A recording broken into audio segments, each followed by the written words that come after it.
जय हिंद। दोस्तों, IAS officer Abhishek Singh के बारे में आपने डेफिनेटली सुना होगा। आईएएस ऑफिसर होते हुए वो एक वेब सीरीज में वीडियो सॉन्ग के अंदर एक्टिंग करते नजर आए थे। उनके अकॉर्डिंग एक्टिंग उनका पैशन है, हॉबी है, जिसको उन्होंने आईएएस जैसी जॉब के साथ भी परस्यू किया है। बट पिछले कुछ टाइम से कुछ कंट्रोवर्शियल न्यूज भी इनसे रिलेटेड सामने आई थी, और जो अब लेटेस्ट न्यूज सामने आई है वो ये है कि इन्होंने अपनी आईएएस जॉब से रिजाइन कर दिया है।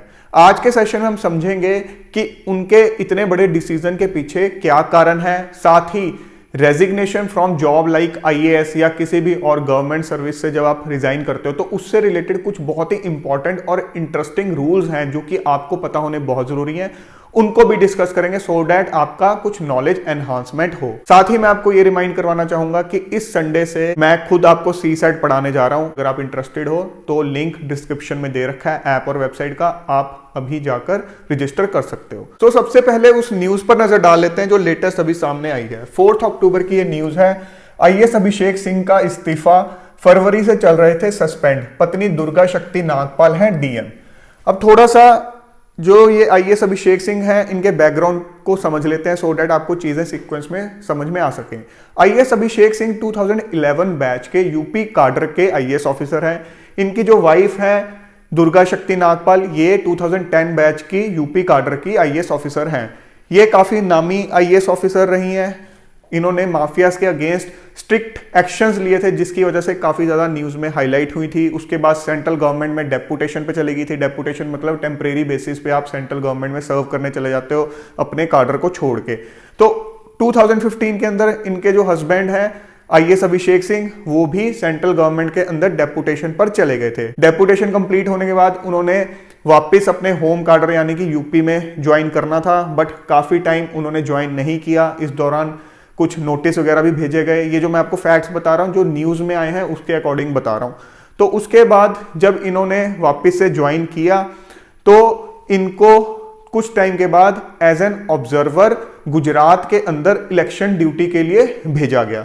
बट उस टाइम एक और कंट्रोवर्सी सामने आ गई कि जब इन्होंने गुजरात के अंदर एज एन ऑब्जर्वर ज्वाइन किया इलेक्शन कमीशन ऑफ इंडिया की तरफ से ड्यूटी के लिए, तो उन्होंने ये एक पिक अपने इंस्टाग्राम जो पेज है, अकाउंट है, उसके ऊपर डाली, जिसके बाद इलेक्शन कमीशन ऑफ इंडिया ने इस चीज के ऊपर एक स्ट्रिक्ट एक्शन ले लिया कि आपने अपनी जो ये पोस्ट है ऑब्जर्वर की ये क्यों हाईलाइट की। इस बेसिस पे हम आपको ऑब्जर्वर की पोस्ट से हटा के वापस अपने होम स्टेट के अंदर भेज रहे हैं। सो उस टाइम पर इस तरह की कुछ न्यूज आई थी। Election commission relieves UP IAS officer from Gujarat assembly polls observer duty.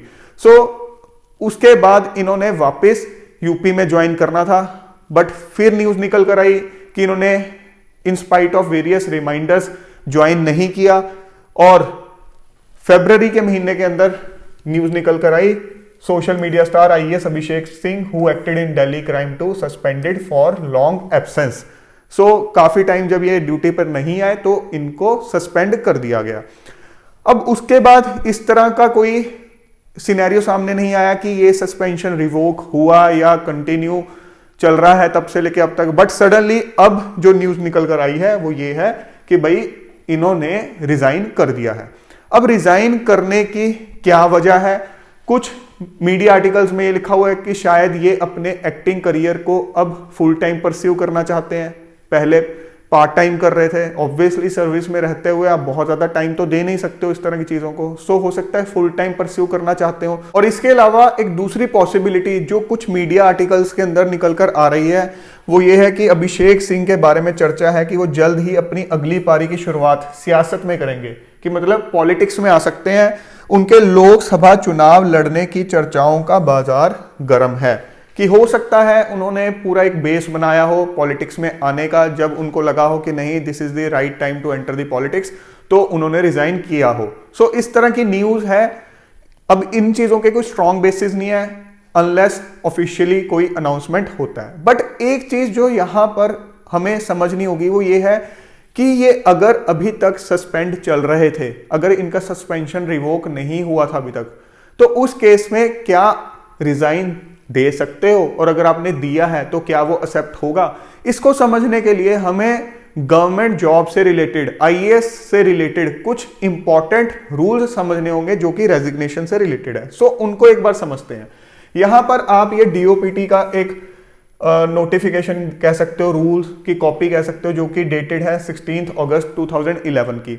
इसके अंदर दे रखी है guidelines for processing resignation tendered bye all India services officers, कि जो आईएएस आईपीएस और फॉरेस्ट सर्विस के ऑफिसर हैं अगर वो रेजिग्नेशन सबमिट करते हैं तो उससे रिलेटेड क्या गाइडलाइंस है। इसका एक बार प्रोसेस समझ लेते हैं।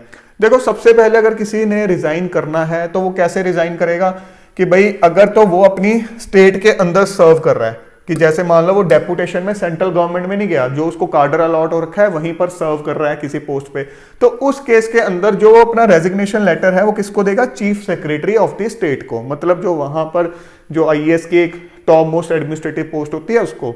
अगर वो डेपुटेशन में मान लो फाइनेंस मिनिस्ट्री पे गया हुआ है तो फाइनेंस सेक्रेटरी को वो अपना रेजिग्नेशन देगा। अगर तो देखो स्टेट के अंदर ही अभी पोस्टेड है तो उस केस के अंदर जब उसने अपना रेजिग्नेशन चीफ सेक्रेटरी को दिया तो अगला प्रोसेस होता है कि भाई ये चेक किया जाएगा कि उसके अगेंस्ट कुछ ड्यूज तो नहीं है, कुछ ऐसे चीजें तो नहीं है जो अभी उसने सरकार को पे बैक करनी है, या उसके अलावा कोई विजिलेंस इंक्वायरी तो नहीं चल रही है उसके अगेंस्ट, कि कोई डिसिप्लिनरी प्रोसीडिंग्स तो नहीं चल रही हैं। क्योंकि एज पर रूल्स अगर आपके अगेंस्ट कोई डिसिप्लिनरी प्रोसीडिंग्स चल रही हैं या कोई इंक्वायरी चल रही है तो उस केस में जब तक वो कंप्लीट नहीं हो जाती है आपका रेजिग्नेशन एक्सेप्ट नहीं हो सकता है। सो ये दो फैक्टर्स बड़े इंपॉर्टेंट है कि आपको कोई भी ड्यूज है वो क्लियर करने होते हैं, कोई भी इंक्वायरी है वो कंप्लीट होनी चाहिए, उसमें आप क्लियर हो जाओ पहले। और अगर आपने रेजिग्नेशन दिया है डेपुटेशन पे होते हुए अपने डिपार्टमेंट के सेक्रेटरी को, तो सेक्रेटरी अपने कमेंट्स के साथ वापस से वो स्टेट को ही भेजेगा, चीफ सेक्रेटरी को भेजेगा। सो चीफ सेक्रेटरी अगेन उस केस में ये दो चीजें चेक करेगा। जब ये दो चीजों पे क्लैरिटी हो गई, ये दो चीजें क्लियर पाई गई, तो उसके बाद अपनी रिकमेंडेशंस देते हुए जो स्टेट गवर्नमेंट है वो फॉरवर्ड करेगी सेंट्रल गवर्नमेंट को, और फाइनली उसको एक्सेप्ट करना है या नहीं करना है वो डिपेंड करेगा सेंट्रल गवर्नमेंट के केस में। अब डीओपीटी जो है वो आईएएस का देखता है, मिनिस्ट्री ऑफ होम अफेयर्स जो है वो आईपीएस का देखेगा। सो वो फाइनली एक्सेप्ट या रिजेक्ट करेंगे। अब इसके क्या बेसिस होंगे कि भाई एक्सेप्ट होगा या रिजेक्ट होगा, या सबसे पहले हम ये चीज समझ लेते हैं कि भाई अगर कोई ऑफिसर सस्पेंडेड है तो उस केस में अगर उसने रिजाइन दे दिया सस्पेंड होते हुए तो तब क्या होगा। देखो, अगर कोई ऑफिसर सस्पेंडेड है मतलब उसने कोई वायलेशन किया है, उस केस में उसके अगेंस्ट अभी कुछ प्रोसीडिंग्स हो सकता है चल रही हो या अभी इनिशिएट ना हुई हो, कोई भी एक स्टेज हो सकती है। तो ऐसे केस में आपको पता है जब कोई वायलेशन होता है, अगर कोई बहुत बड़ा मेजर वायलेशन हो तो उस केस के अंदर कोई ऑफिसर टर्मिनेट या डिसमिस भी हो सकता है, जो कि अपने आप में आप कह सकते हो एक धब्बा रहता है कि आप एक गवर्नमेंट जॉब में गए, किसी वजह से अगर आप टर्मिनेट या डिसमिस हुए तो वो एक धब्बे के रूप में रहेगा। और अगर आप रिजाइन कर देते हो तो ऑब्वियसली वो एक धब्बा नहीं होता, आपने अपनी मर्जी से रिजाइन किया। अब इसके अंदर ये लिखा हुआ है कि जब कोई सस्पेंडेड ऑफिसर अपना रेजिग्नेशन सबमिट करता है तो उस केस के अंदर सरकार या एप्रोप्रिएट कंपिटेंट अथॉरिटी अच्छे से एग्जामिन करती है मेरिट ऑफ द केस को, जो डिसिप्लिनरी प्रोसीडिंग्स या केस पेंडिंग है उसको अच्छे से एग्जामिन करेगी। अगर कोई ऑफिसर कोई बहुत बड़ी आप कह सकते हो वायलेशन की वजह से सस्पेंडेड है तो ऐसे केस के अंदर ये सही नहीं होगा कि उसका रेजिग्नेशन एक्सेप्ट किया जाए। ऐसे केस में क्या होगा कि भाई पूरी प्रोसीडिंग्स पहले हो, फिर जो आउटकम आए उसके अकॉर्डिंग एक्शन लिया जाए। कि मान लो अगर तो वो क्लियर निकल के आ जाता है सामने तो उसके बाद उसका रेजिग्नेशन एक्सेप्ट किया जा सकता है। और दूसरा केस क्या है कि अगर उसका कसूर निकलता है और इतना बड़ा कसूर है कि उसको टर्मिनेट या डिसमिस किया जाए तो सरकार उसको टर्मिनेट या डिसमिस भी कर सकती है। बट एक्सेप्शंस इस रूल की हैं कि अगर मान लो लगे कि भाई कोई इतना बड़ा ऑफेंस नहीं किया जिसके अंदर कोई मॉरल टर्पिट्यूड वाली चीज कोई इन्वॉल्व है, या जो क्वांटम ऑफ एविडेंस है वो इतने ज्यादा नहीं है कि जिससे कि ये बाद में जस्टिफाई हो पाए कि भाई उसने बहुत कोई वायलेशन किया था, या प्रोसीडिंग्स अभी इतनी लंबी चलेंगी जिसमें अननेसेसरी सरकार का पैसा खराब होगा, तो उस केस के अंदर रेजिग्नेशन एक्सेप्ट भी कर लिया जाता है सस्पेंडेड होते हुए। ऑल्दो हमें नहीं पता प्रेजेंट जो न्यूज है इसके अंदर सस्पेंशन इनका पहले ही रिवोक हो गया था या नहीं था, क्योंकि न्यूज के अंदर इतनी कोई क्लैरिटी नहीं है, बट मैं आपको इन जनरल एक रूल बता रहा हूं। उसके बाद एक इंपॉर्टेंट चीज ये है कि मान लो किसी ऑफिसर ने अपना एक रिजाइन दे दिया, क्या उसके बाद भी वो सर्विस में वापस ज्वाइन कर सकता है? आपने डॉक्टर शाह फैजल के बारे में सुना होगा, जो जम्मू कश्मीर काडर के आईएएस ऑफिसर हैं, जिनका अपने बैच में ऑल इंडिया रैंक 1 आया था। उन्होंने बीच में सर्विस से रिजाइन कर दिया था, उसके बाद पॉलिटिकल पार्टी भी अपनी लॉन्च कर दी थी, बट कुछ सालों के बाद उन्होंने वापस से जॉब ज्वाइन कर ली। उनके केस में ऐसा कैसे हो गया? देखो, उनके केस के अंदर भी डिसिप्लिनरी प्रोसीडिंग्स चल रही थी, इंक्वायरी चल रही थी, तो रेजिग्नेशन चाहे दे रखा था, बट जब तक वो इंक्वायरी कंप्लीट नहीं हो जाती थी तब तक वो रेजिग्नेशन पे एक्शन नहीं होने वाला था।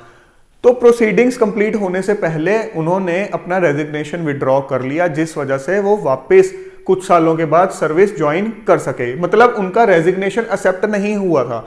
इसका क्या मतलब है कि जब कोई ऑफिसर अपना रेजिग्नेशन देता है, वो जब तक कोई कंपिटेंट अथॉरिटी एक्सेप्ट नहीं करती तब तक आप वापस से ज्वाइन कर सकते हो, अपना रेजिग्नेशन विड्रॉ कर सकते हो। बट इसके अंदर कुछ कंडीशंस हैं, वो कंडीशंस देख लेते हैं विड्रॉल ऑफ रेजिग्नेशन को लेके। ये कब कब अलाउड है? अब इन कंडीशंस के अंदर ये अलाउड है कि मान लो आपने जब रिजाइन किया था वो कुछ कंपेलिंग रीजंस की वजह से किया था। सबसे पहला तो रूल रेजिग्नेशन को लेके ये होता है कि जब आप रिजाइन करो तो वो अनकंडीशनल रेजिग्नेशन होना चाहिए।